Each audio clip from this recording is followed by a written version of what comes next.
Alright, so I got all the edges cleaned up on this main pipe here. So I think what I'm going to do next is I'm going to tack weld my V-band clamp onto this, and that way I can slowly start building up the rest of the exhaust system and go from there. I'm not going to do like a full weld all the way through this. I'm just going to do probably about 2 tack welds just to hold it in place for the time being. That way it should provide enough just enough strength just to get everything mocked up, and then I can go back through later and put everything run a bead on everything else and get it all in place. So that is the game plan at the moment, and yeah, I'm gonna get set up here to do a little spot welding and go from there. I'm all set up here. I got this pretty much flush, so now I'm just gonna run a couple tack welds in here.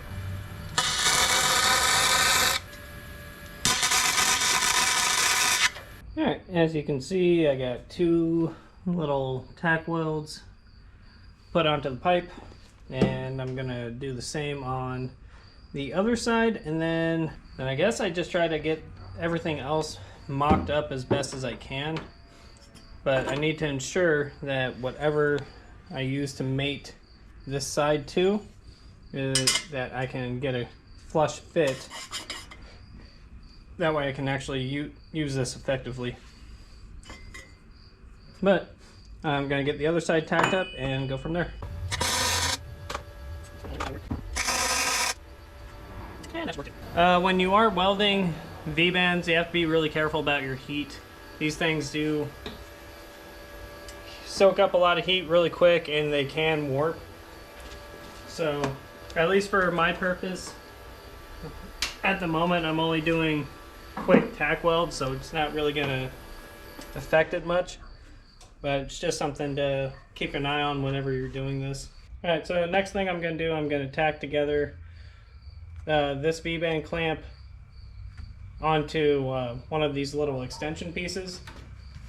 So my thought behind it is I can use the extension itself to slide it into the X-pipe here and at least make it fit, or at least so I can have some adjustability to make the rest of the pipes fit together, because I'm gonna need a little bit of room for error to adjust, just to make sure everything works right. So that's what I'm gonna do now.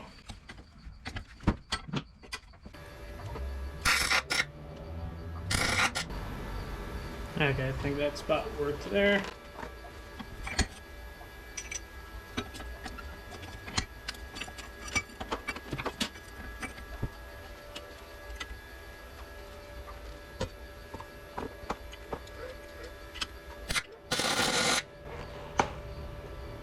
Okay, cool. Sweet, that should work for the time being. So, I got my V-bands on with the little extension pieces. So what I'm going to do next is I'm going to test fit all of this stuff together, go underneath the car, mock it up a little bit, see if it's going to actually work out. So, that's it there. That's an issue. Oh, damn. Maybe it's just because that's in the wrong spot.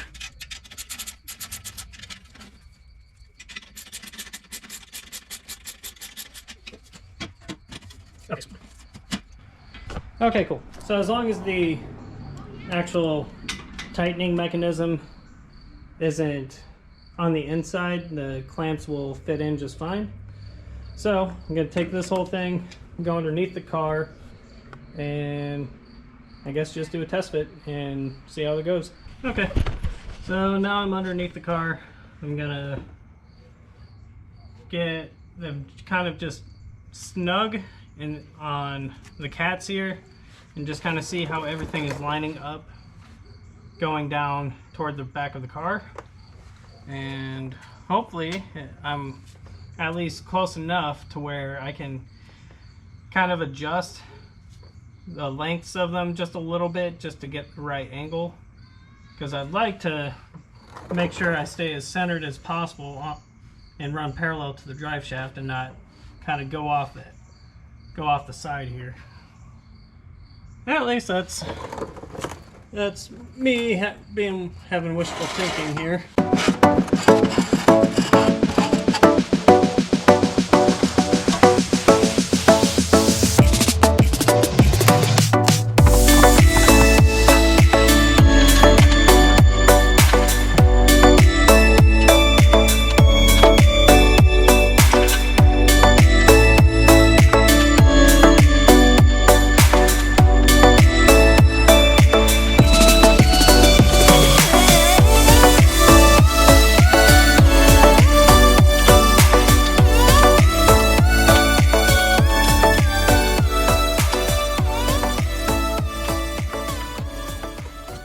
Okay, cool. That actually is lining up pretty good. I might not really bother tightening the rest of them down, but from what it looks like at the moment, looks like everything is going straight down how I'm wanting it to. The only thing I'll really need to do is just kind of change the angle on the clamps here, but that's easy enough to do, because the next thing I'm going to do is I'm going to mess with the valve, the independent valves. So I'll have to take the grommets out and cut them and run wires and do stuff like that. So I think that's probably going to be the next thing I'm going to tackle. So, and the main focus is getting the valves kind of mocked up and fitted, and then also getting the lines ran. So what does kind of suck, since both of these valves are literally the same, the orientation is going to actually end up being different, because one, I have the long end going toward the rear of the car, and then on the other side I have the long end going toward the front. Not that it really will make a difference, but I kind of would have preferred to have it orientated in this fashion on both sides. That way all the wiring isn't going to run the risk of getting hit by any debris on the road. But it looks like I'm just going to have to work with what I got. So really the first thing I'm going to have to do is pop out these grommets, which is going to be easy enough.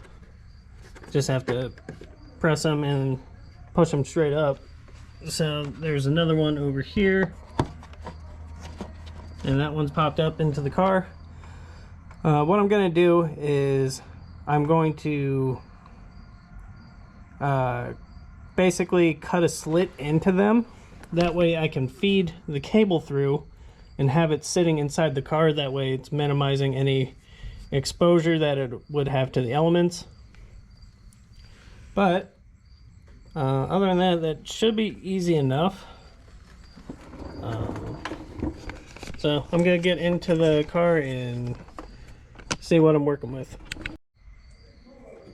So real quick, I'm going to show you how this valve works. So the kit I got came with this harness, and honestly this harness is way longer than what I'm ever actually going to need for how I'm doing this. But these two ends here will plug into these two ends here will plug into the valve itself.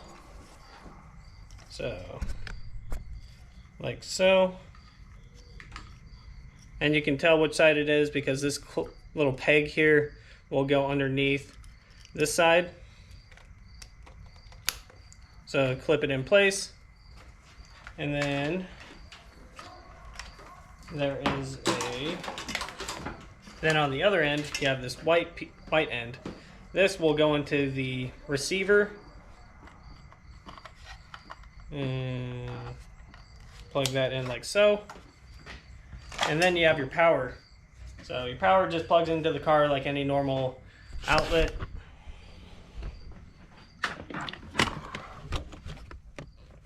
Like so. Just make sure the power's on.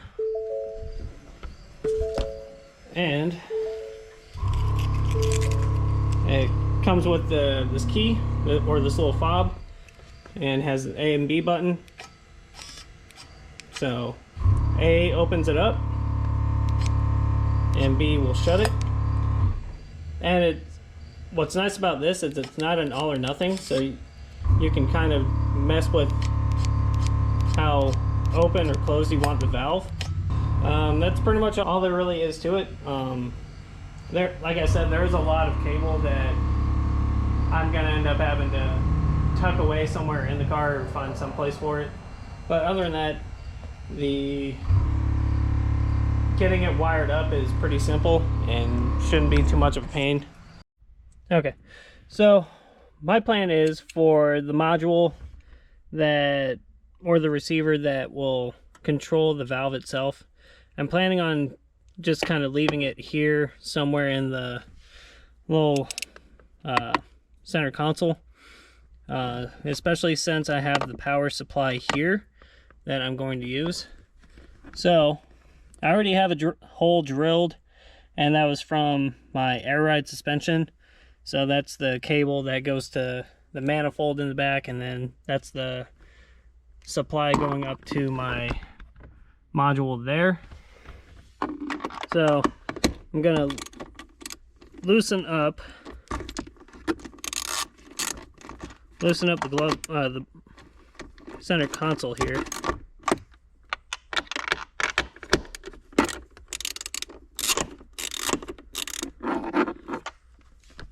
That way I can at least pick it up a little bit so I can get underneath and run my wires.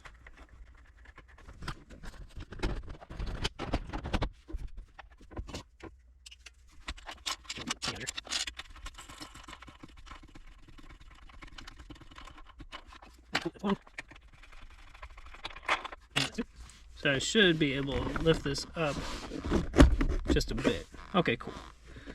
That's really all I should really need to do.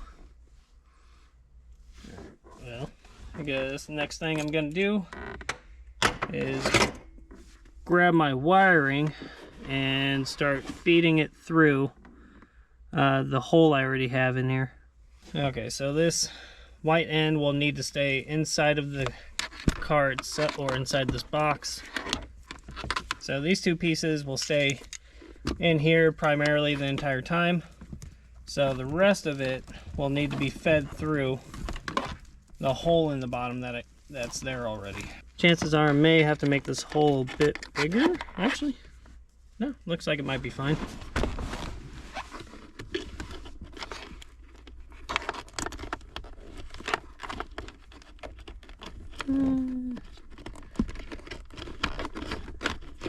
Okay, well, got the first one through. Just fine.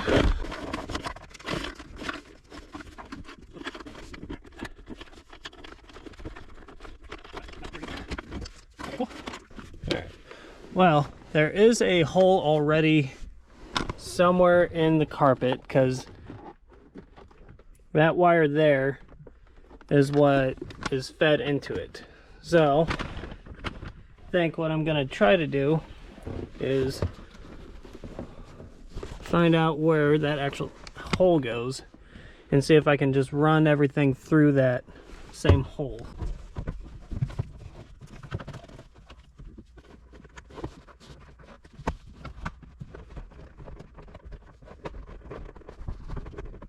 we go. Okay, sweet.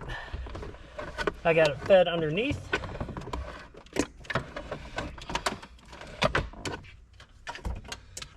Okay, awesome.